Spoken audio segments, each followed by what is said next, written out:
మా నాన్నను లిక్కర్ కేసులో ఇరికించే ప్రయత్నం చేస్తున్నారని చెవిరెడ్డి కుమారుడు మోహిత్ రెడ్డి ఆరోపించారు.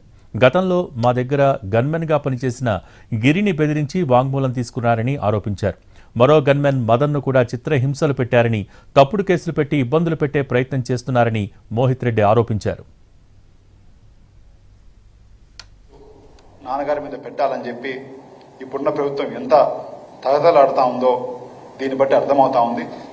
అందులో భాగంగానే మా గన్మ్యాన్లకి, మా పిఏలకి అందరికీ నోటీసులు ఇచ్చారు. అందులో ఒక 2 గన్మ్యాన్లు కూడా అటెండ్ అవ్వడం జరిగింది. మొదటి గన్మ్యాన్ గిరి అని చెప్పి శ్రీకాకుళం వ్యక్తి గత 10 ఏళ్లుగా నాన్నగారితో ఉన్నారు. ఆ గిరిని 5 రోజులు విపరీతంగా టార్చర్ చేసి కొట్టి అతని దగ్గర తప్పుడు కన్ఫెషన్ స్టేట్మెంట్ తీసుకొని మమ్మల్ని ఇరికిచ్చే ప్రయత్నం చేస్తున్నారు. అదేవిధంగా మదన్ రెడ్డి అని చెప్పి ఇంకో అతన్ని 2 రోజులు బాగా ఇబ్బంది పెడితే అతను 3వ రోజు ఆ ఇబ్బందులు భరించలేక హాస్పిటల్లో జాయిన్ అవ్వడం జరిగింది. అంటే ఒక తప్పుడు కేసు నాన్నగారి మీద పెట్టాలని చెప్పి ఇప్పుడు